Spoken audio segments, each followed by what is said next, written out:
नमस्कार, तुम्ही ऐकत आहात वेणुध्वनी 90.4 FM KLE कणसू. साहित्यिक आपल्या भेटीला या कार्यक्रमामध्ये मनीषा तुमचं स्वागत करते. कथा आणि साहित्याच्या विविध रंगाने सजलेली ही खास साहित्यिक मैफल आता आपल्यासाठी सुरू करते. मनाला स्पर्श करणाऱ्या कविता, जीवनाचे विविध पैलू उलगडणाऱ्या कथा आणि शब्दांच्या सामर्थ्याचा अनुभव देणाऱ्या साहित्य कृतीचा हा अविस्मरणीय प्रवास आपण अनुभवणार आहोत. चला तर कार्यक्रमाला सुरुवात करते आणि या कार्यक्रमामध्ये माजी शिक्षिका सौ मंगल हेब्बाळकर यांना आपण ऐकणार आहोत.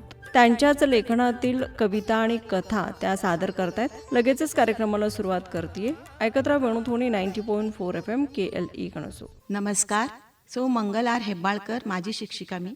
पत्ता आहे माझा कृषी कॉलनी 8th क्रॉस, भाग्यनगर. वय वर्षे 68. मातृभाषा मराठी. शिक्षण SSLC TCH, Hindi MA, department of technical craft courses झालेला आहे. नोकरी 18 डिसेंबर 1978 आणि निवृत्त 22 मे 2018. शाळा विश्व भारत सेवा समिती, रजपूत बंधू हायस्कूल, देशमुख रोड, टिळकवाडी, बेळगाव. या ठिकाणी नोकरी 33 वर्षे झाली. विद्यार्थी पटसंख्या झाल्याने या संस्थेची येळूर या ठिकाणी हायर प्रायमरी गर्ल्स हायस्कूलमध्ये 7 वर्षे मी नोकरी केली. एकूण 40 वर्षे माझी नोकरी झाली. लहानपणापासूनच माझे स्वप्न होते की मी शिक्षिका व्हावी. त्यामुळे हे स्वप्न माझं देवाच्या दयेने साकार झाले. नोकरीमध्ये मी निबंध, कविता, देशभक्ती गीत, नृत्य, लोकगीत यामध्ये विद्यार्थ्यांना खूप बक्षिसे मिळवून दिली. साहित्य संमेलनात नेहमी माझा भाग होताच. माझा छंदच आहे तो नृत्यकला, वाचन, कथालेखन, स्वरचित कविता लिहिणे आणि मला प्रवासाची पण फार आवड आहे. आध्यात्मिक पण आहे, ध्यानधारणा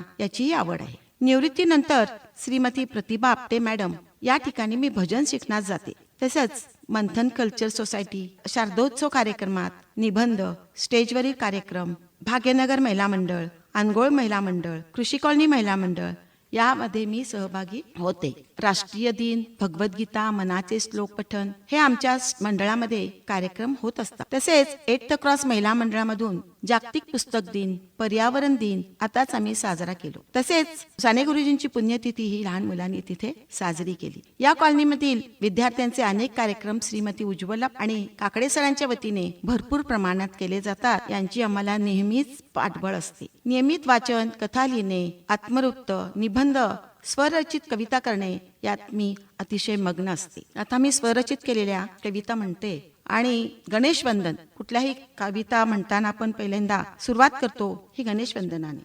जय जय विघ्नहर्ता भक्त वत्सला, कृपा करी आम्हा दे ज्ञान सर्वदा. दुर्वांकुराचे तुरे घाली, रक्त सुमने शोभे अंगावरी. तेजवंता बुद्धिवंता तुझ्या कृपी झालो सज्ञानी.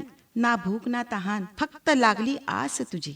नैनातून भक्ती ढळे अश्रूंच्या रूपी. जगतांचा उद्धार करीशी तू, नाही थकसी कधी. किती करू तुझी स्तुती, अगणित वाटी मनी. नाही देवा गणराया तुझी कार्यशक्तीच वेगळी. तूच आहेस आमचा कायमचा सोपती, देई आशीर्वाद सदोपदी. गणपती बाप्पा मोरया, मंगल मूर्ती मोरया, सारे भक्तगण गर्जती, गणपती बाप्पा मोरया. आता आषाढी एकादशी जवळ आलेलीच आहे. पंढरी संपूर्ण लाखो लोकांनी दुमदुमली आहे. त्याच वेळेला मला एक कविता करायची सुचली आणि मी आज ही कविता तुमच्या समोर सादर करीत आहे. आला मास आषाढी, विठू माऊलीचा वेद लागला मनी. विठुराया पहिल्या उत्कंठा वाढली नयनी. मेघ राजाचा वर्षा वाढला अंगणी. चोहो बाजूनी हरियाली हिरवी हिरवी झाली. कळी पुष्प उमलली हे समजलेच नाही. आषाढी एकादशी वारी चालली पायी. आम्ही तेने सुखी म्हणा विठ्ठल विठ्ठल मुखी. टाळ मृदंग आपापल्या ताली नाचू लागी. तालाच्या नादात विठुराया डोली. तुक्याचे अभंग, ज्ञानोबाची ओवी मधुर स्वरात पडू लागतात. विठोबा नाचे दिंडी मध्ये. काय हा सोहळा जीवा शिवांचा, दिपले नयन अश्रू धारानी. एकच मागणे आता तुझ्या चरणी, मुक्ती मिळे या जीवनी. मी निवृत्त झाल्यानंतर माझा दिनक्रम जरा वेगळा झाला. तो दिनक्रम एकटक पाहणारी माझी नात ती सारखी म्हणत असते. कुणी मला विचारलं, मोठेपणी तू कोण होणार? ती आनंदाने म्हणते, मी आजी होणार. आजी होणार का बरं तिला वाटलं असेल? त्यावेळेला माझा दिनक्रम पाहून तिला वाटलं असेल. त्यावेळी मी ही कविता तुमच्यापुढे सादर करते. माझी भविष्यातील आकांक्षा म्हणजे माझी आजी होणे. हे सगळ्यात छान आहे. सकाळी उशिरा उठू शकते, दुपारी डुलक्या घेऊ शकते, टीव्ही वरील आवडती मालिका तासन तास पाहू शकते. काही काम नसेल तर अंगणातल्या झोपाळ्यावर बसून गार वारा घेत बसते. झोप आली तर संध्याकाळी झोपू शकते. कसलाही होमवर्क नाही, ट्युशन नाही, अभ्यासाची कटकट तर मुळीच नाही. सकाळी कॉफी, दुपारी गरमागरम पुलक्या, पुलाव, वा वा, संध्याकाळी चहा, देवासारखी मजा. मोबाईलवर मैत्रिणींबरोबर हवे तेवढे बोलत बसते. माझी आजी म्हणजे भन्नाट. आजीला स्वतःलाच माहित नाही ती किती सुखी आहे. मी इंजिनियर होणार नाही शास्त्रज्ञ. मला आजी होण्यास आवडेल. मी माझ्या आजीसारखीच होणार. आता आपण पेपरमध्ये वगैरे वाचतो की शेतकऱ्यांची आत्महत्या केली तो शेतकरी जाऊ शकतो, पण त्याच्या मागे असणारं कुटुंबाचं काय, त्या शेतकऱ्यांनी काय करावं, याबद्दल मला माझे विचार मांडण्यासाठी एक कविता मी केलेली आहे. ती तुमच्या पुढे मी सादर करते. काय नव्हतं माझ्याकडे, हिरवीगार शेत शिवार, फळांच्या बागा, केळीचे बन, तलावात फुदणारे मासे, उसाचा मळा, हवेत डोलणारे तुरे, मध्यभागी उसाचा गुऱ्हाळ, हसऱ्या मुलांनी आलेपाक चिरमुऱ्याचा मारलेला ताव, आनंदाने भरलेले माझे अंगण, गुळाच्या ढेपी, भातांच्या पोती, फळांच्या राशी, नारळ सुपारीचे घोस, भाज्यांचे मळे, मुळा, गाजर, बीट यांची भरलेली रास. पाहता पाहता शिल्लक काय, आली गदारोळ अंगाशी, गळ्यात धोंडा किंवा फास. या मूळचे कारण काय, नुसता ध्यास. उसाला भाव नाही, भाज्यांना किंमत नाही, पैशांची आवक नाही, श्रमांची किंमतच नाही. स्वतःच्या देशात परके पडलो, गाव बेवारसी म्हणून दुःखी झालो, कायमचा गळफास लावून निघून गेलो. बरं, आता शेतकरीबाईने काय करावं, त्या कुटुंबाने काय करावं. तो शेतकरीणीचा ध्यास होता. साऱ्या कुटुंबाचा खेळ कसा मांडावा, वास्तव्यास टक्कर कशी द्यावी, अस्तित्वात कसे जगावे ठरलं. प्रदीर्घ गाठ विचाराने एकच करावे, युवा भारतीयांना जाग करावं. उठा, आता तरी जागे व्हा. कृष्णावरी राधा भाळली तसे माझाही कान्हा मला आवडतो. त्याच्याबद्दल मी एक कविता लिहिलेली आहे. पौर्णिमेचा चंद्र दिसतो गगनी, मंद वारा सुगंध घेऊन चढेवरी, राजहंस विहार करीतो पुष्करणी, लतिकांचे वरी गुणगुण चाले भ्रमरी. राधे तुला आठवती का, पावा हरी का कोणास ठाऊक, पडले माझ्या स्वप्नी, गुंग झाले हरीच्या चरणी, नैनातुनी पडले बिंदू, ओघळले गाली, हळूच हलक्या स्पर्शाने काया झाली लाजरी बुजरी. नको जा तुझा खट्याळपणा, तुझ्या खोट्या बाता, अलगत केव्हा पडले त्याच्या चरणी, स्वप्नी मनी ध्यानी, तोच माझा कान्हा मनी. आमच्या बागेत एक झाड आलं. ते झाड आहे औदुंबराचे. प्रथम ज्या वेळेला माझ्या अंगणामध्ये ते झाड आलं तेव्हा अतिशय अंकुर, अगदी लहान रोप होतं. ते ठेवावं की ठेवू नये, मोठा झाला वृक्ष तर काय होणार असे वाटत होते. पण नाही, माझी जिद्द होती. त्या औदुंबरामध्ये दत्तवास निवास करतात, व माझ्या घरासमोर दत्त नकोत का असे म्हणून माय बाप वृक्ष याबद्दल मी एक कविता लिहिलेली आहे. अंकुरातुनी डोके डोकावत, वारा पाऊस याच्या भयावत, पुन्हा धरित्रीची कुशी मागितली, धरित्रीने हळुवारपणे ओंजळ दिली, किरणांची चाहूल लागता, आपली मान न डगमगता उंचावली. लपाछपीचा खेळ सुरू करता, बघता बघता अंकुराचा वृक्ष कसा झाला समजले नाही. फुले आली, फळे आली, वृक्ष अंगणावरून कुहू कुहूचा आवाज कानी आला. मुंग्यांची रांग सुरू झाली. खारुताई उड्या मारीत फळांचा स्वाद घेऊ लागली. चिवचिवाट वाढला, पक्ष्यांची घरटी वाढली. सर्वत्र आनंदी आनंद झाला. वृक्ष तो माझा मायबाप झाला, वृक्ष तो माझा मायबाप झाला. सर्वांचा आश्रय पितामहा झाला. माझी लहानपणीची नात पहिलं पाऊल तिनं ज्या वेळेला भूमीवर टाकलं त्यावेळेला मला तिचं ते लुटपुट चालणं, भूमीवरचे पाय याच्यावरती मला एक सुचलेली कविता मी सादर करते. नाजूक अशी कोवळी सोनेरी किरणे पडलेली अंगणी, नाजूक अशी कोवळी सोनेरी किरणे पडली अंगणी, झुळझुळ वाऱ्याच्या वेगाने धावते का परी, तिचा तो झगा जगमगे वाटेवरी, चाहूल लागली अंतरंगी, नाजूक पावले पडली भूमीवरी, छुमछुम पैंजन ध्वनी येऊ लागला कानी, नजर पडली नातीवरी, हर्ष झाला मनोमनी. काय सांगू परी, ये लवकर धावूनी, घास भरविते कौशल्याच्या माते परी. चिऊ माऊ खाऊ खारू सगळ्या गोळ्या झाल्या अंगणी, त्यांनाही घास दिला तुझ्या वाणी. ये परी धावते अंगणी, नाजूक अशी कोवळी सोनेरी किरणे पडली अंगणी. मला कोकिळ पक्षी फार आवडतो. तो दिसायला देखणा नसला तरी त्याचा तो मंजूळ स्वर धुंदीत घालतो, मुग्ध करतो. त्यावेळी मी ही कविता कोकिळ पक्षावरती लिहिलेली आहे. सळसळ पानांची चाहूल लागता, कोकिळ पक्षी नजरेला दिसतो, कुहू कुहू या मंजूळ स्वरात गीत गातो. स्वरांची धुंदीत असता तो उडतो, का बरे तू आम्हा असा गुंतवितो, ना डौल ना रंग तरी तो मनी ठसतो कंठ स्वराने साऱ्यांना तो जिंकतो. वा वा रे तुझी हुशारी साऱ्या खगाना हरवितो.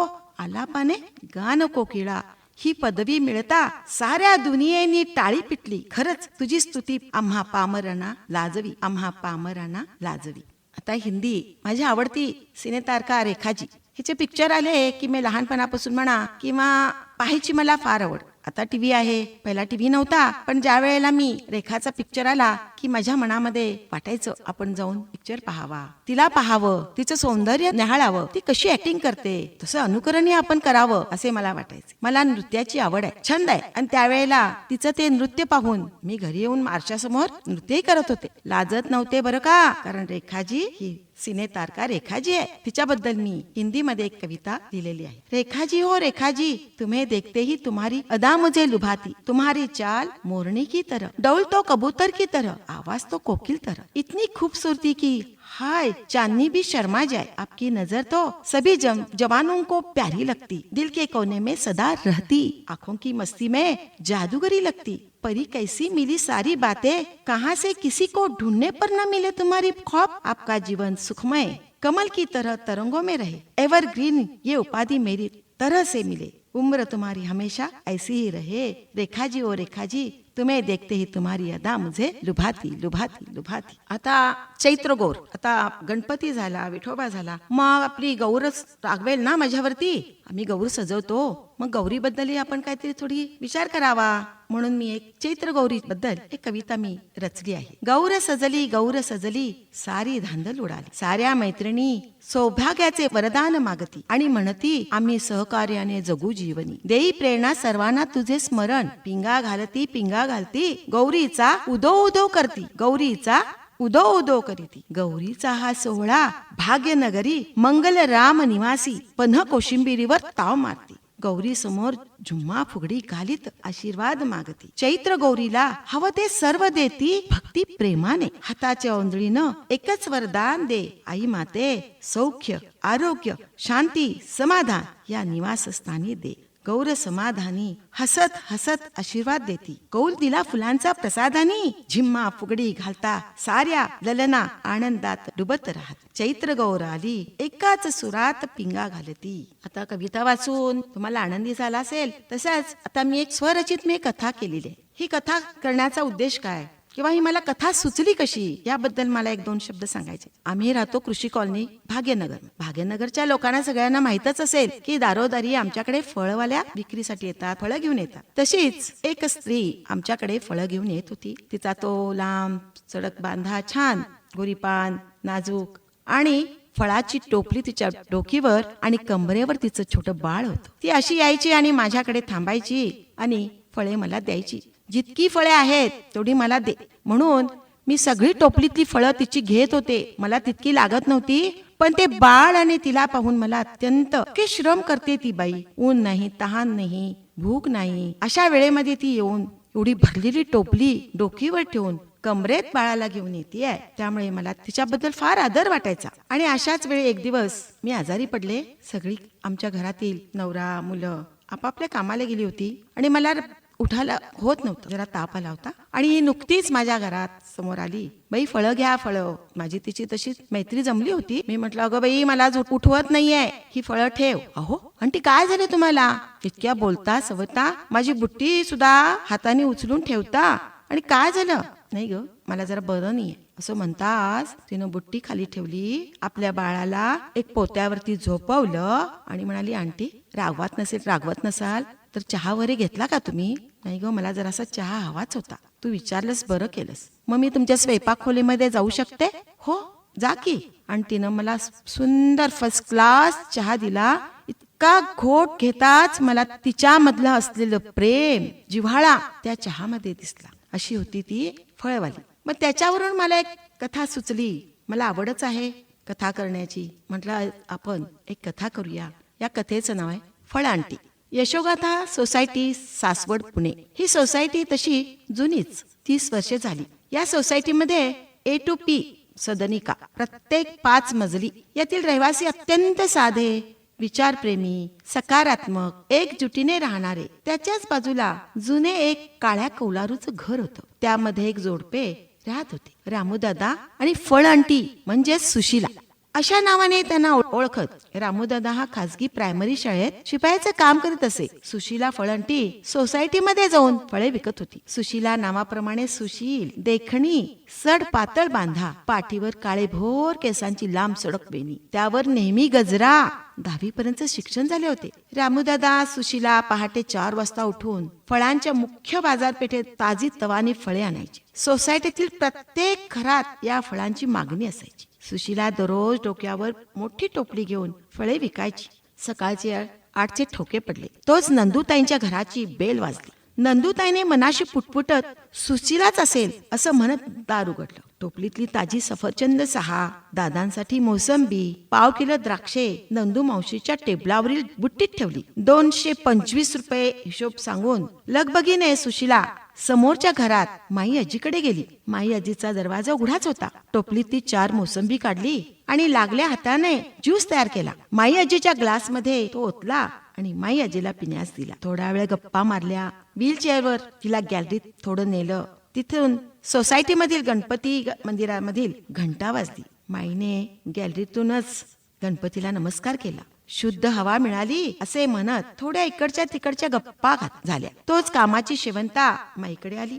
सुशीला म्हणाली, मी पुढे आता जाते फळे देण्यास. आणि सुशीला तिथून निघाली. प्रत्येक घराघरात जाऊन गोड बोलून सुशीला 1 वाजेपर्यंत आपल्या घरी परत येत असे. वाटेत येताना प्रायमरी शाळेची 10 मिनिटाची सुट्टी असायची. शाळेच्या गेटापाशी आतूनच एक छोटा मुलगा बबन उभा असायचा. त्याच्या हातावर 1-2 फळे मी ठेवायची आणि तो ती फळे घेऊन माघारी शाळेत आनंदाने फिरायचा. घरी येऊन घरची थोडी कामे उरकून स्वयंपाक तयार करायचा. सुशीला तिचा पती रामू जेवायला घरी यायचा. जेवण आटपून रामू पुन्हा शाळेत जात होता. सुशीला मात्र थोडी विश्रांती घेऊन सायंकाळी समोर बाग होती, त्या बागेत मुले खेळत होती. त्यांच्या समवेत सुशीला खेळ खेळत असे. प्रत्येक मुलांना सुशीला आंटी म्हणून ओळखली जात होती. असा तिचा नित्यक्रमच असायचा. नेहमीप्रमाणे रामूदादा सुशीला फळ बाजारात जाऊन ताजी फळे आणत असत. सकाळी 7 वाजता निकिताईचा फोन आला. अगं, आज दोघेही घरीच वर्क होम करतायत. त्यांना जाऊन निकिताला आवडणारी फळे तू देशील का सुशीला, असं निकिताच्या आईने म्हटलं. सुशीलाने आनंदाने काय विशेष आहे अशा मनातला मनात विचार केला आणि लवकरच म्हणाली, हो मी जाऊन देईन की. आणि ती निकिताच्या घरी टोपलीतली फळे घेऊन निघाली. निकिताला म्हणाली, तुला हवी असलेली फळे घे अशी सासूबाईंची मागणी आहे बरं. निकिताने लाजून द्राक्षे, सफरचंद, एक हिरवा पेरू उचलला. ते पाहून गालातल्या गालात स्मित करीत पैसे घेऊन सुशीला निघाली. चैत्र पाडव्याच्या दिवशी आम्ही सर्व प्रकारची ताजी फळे, पिकलेले आंबे, कडुलिंब, आंबुत्या, नारळ प्रत्येक घरात जाऊन देत होतो. ठरल्याप्रमाणे डी ब्लॉक मधील नंदू मावशीचे आम्हाला दोघांना जेवणाचे आमंत्रण असायचे. आमरसपुरीचा खास पदार्थ असायचा. नवीन वर्षातील दाते पंचांग आणि नंदू मावशीसाठी आम्ही साडी नेहमी घेऊन जातच असो. प्रत्येकाच्या गॅलरीत गुढी उभी, त्याच्या बाजूला माझी फळे ठेवली जात होती. पण कोशिंबीर घेऊन आम्ही घरी जात असो. सोसायटीमध्ये एक एकत्र उत्सव सण साजरे केले जात होते. घरा शेजारी असणारा बबन, त्याची आई 1 वर्षापूर्वी मरण पावली होती. बबनच्या बाबाने बबनसाठी दुसरी आई सावत्राई आणली होती. बबनला तिने खायचे वांदेच केले. पालन पोषण मुळीच नाही. मी त्याला अधूनमधून जवळ असेल त्यावेळेस जेवणी देत असे. त्यामुळे बबन सुशीलावरती प्रेम करत असे. सुशीला फळे विकून घरी जात असताना सुशीला ताई मागून हाक आली. मागे येऊन पाहिलं तर स्मिता हाक मारतीये. मी तिच्याजवळ गेले. तिने घरात बोलाविले. घाबरत घाबरत म्हणाली, ताई मी ऑफिसचे काम घरातच करीत बसले होते. ऑफिसमधून कॉल आला. ऑफिसला ताबडतोब जाणे भाग आहे. घरात बेबी आणि मी दोघेच आहोत. बेबी 2 वर्षाची आहे. ती झोपलेली आहे. तुम्ही जरा घरी थांबता का. कशाचाही विचार न करता क्षणातच सुशीलाने होकार दिला. काही काळजी करू नका, आरामात तुम्ही ऑफिसला जाऊन या. बरं, या बेबीचे दूध इतर तयारी मी सगळी केली आहे असे स्मिता म्हणताच तुम्ही काही काळजी करू नका सुशीला म्हणाली. आणि तातडीने स्मिता ऑफिसला गेली. सुशीलाने रामूला फोन लावला. मी आज घरी येऊ शकत नाही. घरी येऊन पोहोचणार नाही. दुपारी जेवणाचं काय. तुम्ही जरा डाळ खिचडी करून जेवून घेता का. रामूने पण बरं असा होकार दिला. तेवढ्यात बेबी उठली. गोड गोड लाडीक बोलत सुशीलाने बेबीला उचललं. गॅलरीतून काऊ चिऊ दाखवू लागली. हळुवार गाणे गुणगुणत तिला दूध पाजलं. टीव्ही मधील कार्टून दाखविला. बेबी शांत राहिली. थोड्या वेळातच तिच्यासाठी मऊ भात, तूप, मेतकूट घालून छोटे छोटे घास तिला भरविले. ती शांत झोपली. संध्याकाळ झाली. स्मिता धावत धावत घरी आली. बेबी शांत झोपलेली पाहून स्मिताच्या डोळ्यात पाणी आलं. का ताई, रडता का? काय झालं? असे म्हणताच स्मिताने सुशीलाला घट्ट मिठी मारली. सुशीला म्हणाली, मी आता घरी जाऊ का?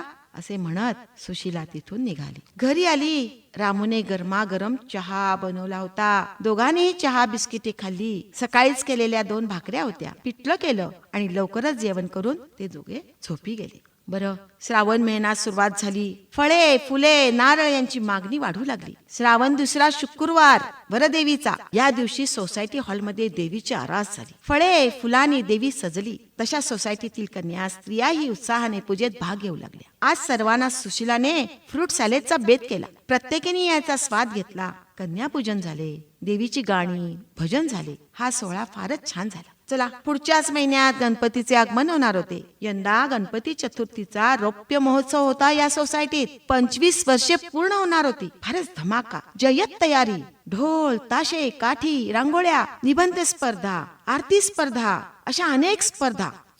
चढाओढ जोरात चालली होती. सोसायटीमध्ये प्रत्येकाला कामे नेमून दिली. निवृत्त झालेल्या व्यक्तींना आर्थिक हिशोबाचे काम दिले. नवरी साड्यांच्या मागण्या वाढल्या.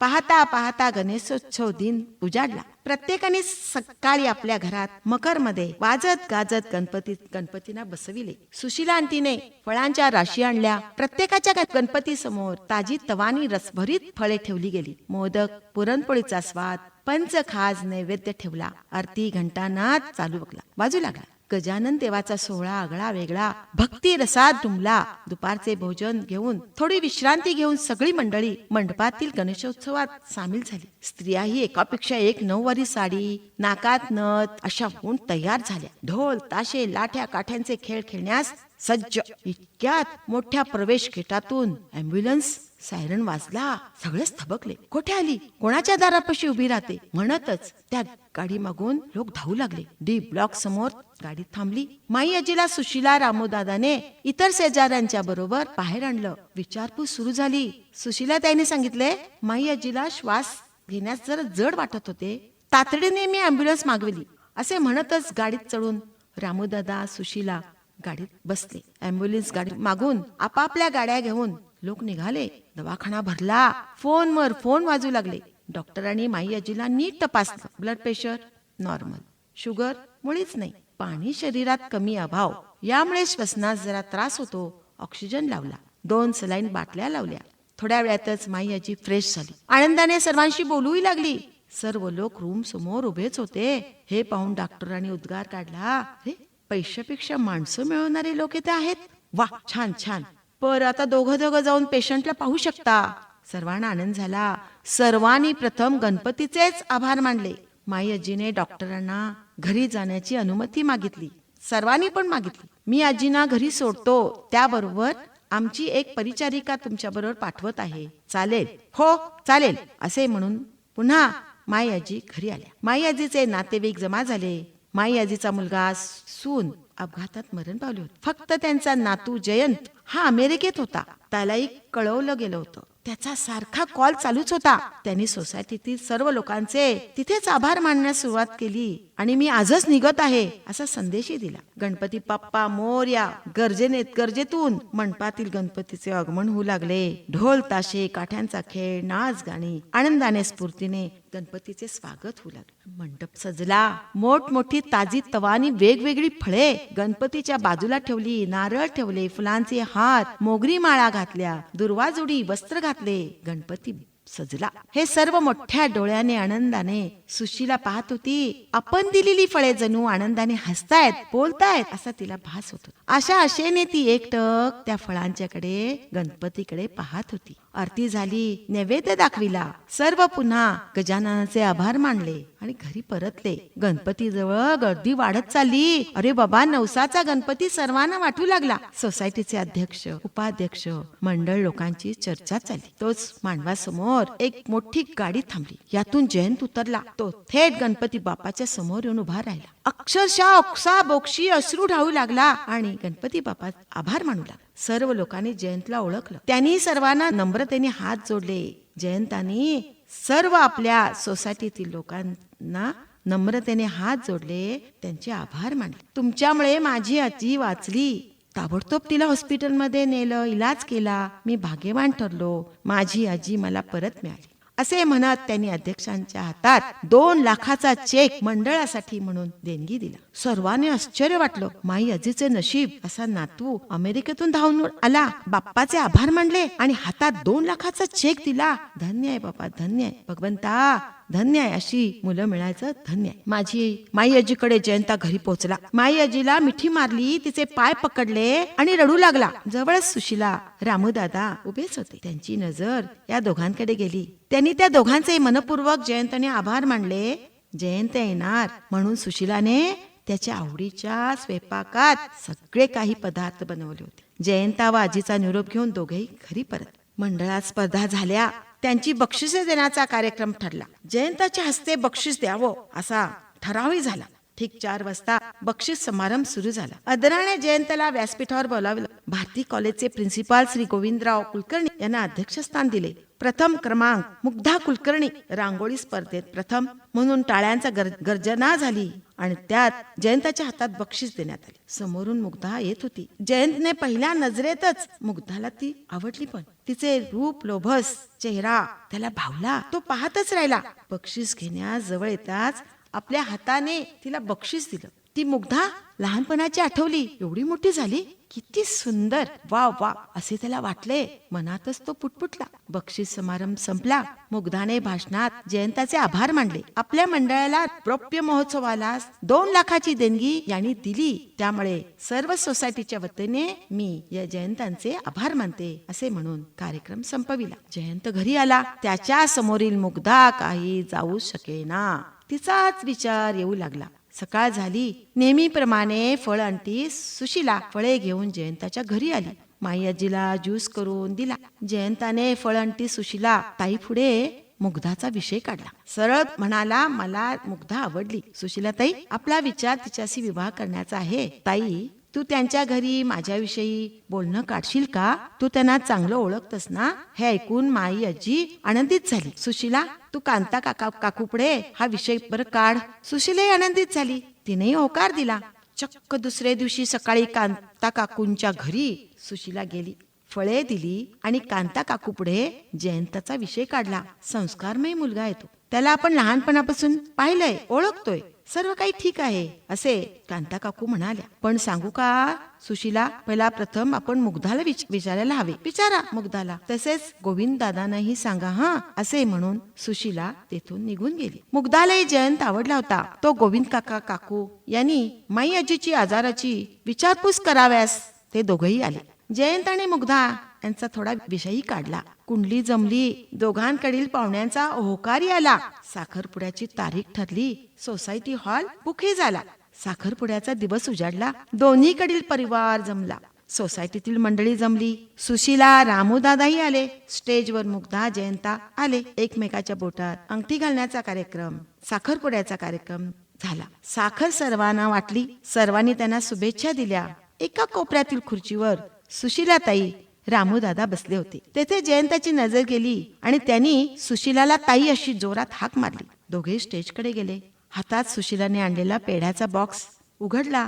दोघांनाही साखरेबरोबर पेढ्याचा घास भरविला. जयंत आणि मुग्धाने दोघांनीही त्या दोघांना वाकून नमस्कार केला. ताई, तुझे खूप आभार. हे वाक्य सुशीलाला ऐकताच सुशीला भावुक झाली. डोळ्यातून अश्रू आले आणि दोघेही पुन्हा खुर्चीवर जाऊन बसले. त्यांचे सौंदर्य न्याहाळत बसले. शेवटी सर्व पाहुण्यांनी सुशीला व रामू यांचेही आभार मानले. तसे काय नाही हो, देवाची कृपा सारी, आम्ही कोण, असे म्हणून घरी जाण्यास सुशीला आणि रामू दादा निघाले. सुशीला आपल्या पतीला म्हणाली, आम्ही फक्त फळ विकणारे साधी माणसं. ते दोन्हीकडचे पाहुणे जयंत, मुग्धा यांचे विचार केवढे मोठे हो. त्यांना मी मनापासून त्यांना मानलं. मी त्यांचे मनापासून मी आभार मानते. मलाही आपली माणसं आहेत हे मला पटलं आणि त्याच्यातच आम्ही घरी जाऊन आनंदाने झोपी गेलो. 2 दिवसावर निकेताचे डोहाळे जेवण होतं. ताजी तवानी फळे, नारळ, सुपाऱ्या, पाने, फुले, माळा, हार यांची ऑर्डर होती. त्याची तयारी झाली.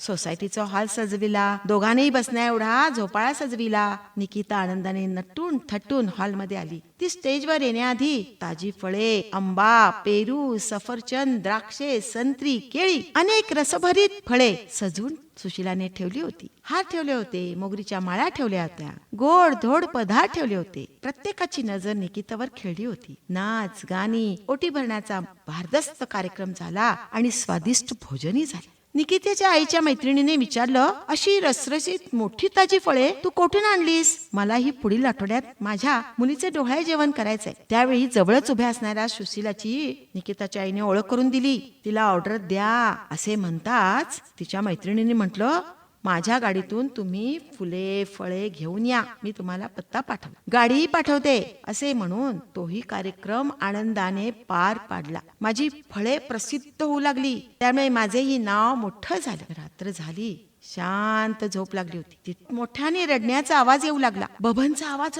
वाटला. मी पटकन उठले. दार उघडण्याआधी नवरदेवानी हाक मारली. दोघेही तातडीने बबनच्या घरापाशी पोहोचलो. बाहेर गर्दी होती. दाराला आतून कडी घातलेली होती. बबन बेटा, दरवाजा काढ, मी फळ आणती असे म्हणताच लगेचच दाराची कडी काढली बबनने आणि गेले तर पाहतो तो काय, बबनचे आई बाबांनी पंख्याच्या दोरीने फास लावून घेतला होता. लागलीच पोलिसांना फोन केला. पोलीस गाडी घरासमोर उभी राहिली. पोलिसांनी घरात प्रवेश केला. दोघाही पती पत्नीने आत्महत्या केली होती. त्यांना खाली काढणार समजताच सुशीलाने बबनला बाहेर काढलं. दूर नेऊन ती त्याच्याबरोबर बोलू लागली. पोलिसांनाही त्याच्याजवळ बोलावले. बबनने सांगितले, आई बाबांचे जोरात भांडण सुरू होते रात्री. मी गपचूप जाऊन खोलीत झोपी गेलो होतो. पुढे दोघांच्याही पायांचा आपटलेला आवाज आला. खुर्ची खाली पडली. मी जागा झालो. दोघेही पंख्यापाशी अधांतरी असे उभे होते. आई बाबा म्हणून हाक मारू लागलो. दोघेही बोलायला तयार होईनात. मी घाबरलो.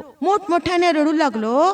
तोपर्यंत फळंटी तुझी हाक ऐकू आली आणि मी दार काढलं. सोसायटी मधील लोकांना ही वार्ता समजली. लगेच सर्वजण धावून आले. पोलिसांना बबनच्या आई वडिलांची माहिती सांगितली. सगळी माहिती सांगितली. बबनला सावत्राई त्रास देत असे. जेवणाचे तिचे वांदे होत होते. नवरा बायकोंचे नियमित भांडण होते. हे सगळ्या सोसायटीतील लोकांनी पोलिसांना सांगितले. बिचारे बबनचे कसे असा सर्वांना पेच पडला. तो सर्वांसमोर सुशीलाने सांगितले, त्याची फळंटी आहे, त्याचे संगोपन करायला. मी त्याला माझा मुलगा म्हणून पालन पोषण करेल. त्याला रामू दादा, सुशीला ताईने, बबननी त्या दोघांना घट्ट मिठी मारली आणि फळंटीनी त्याला जवळ घेतले. सोसायटीतील सर्व लोकांनी सुशीला ताई, रामू दादांचे आभार मानले. दत्तक पुत्र बबन झाला. खरोखरच बबनचे चालते बोलते फळंटीच्या पत्रात देवाने टाकले. आनंदाने रामदादा, फळंटी, सुशीला बबनला हात धरून घरी घेऊन आणलं. साऱ्या सोसायटीमध्ये फळंटीचे कौतुक झाले. फळंटी बरोबर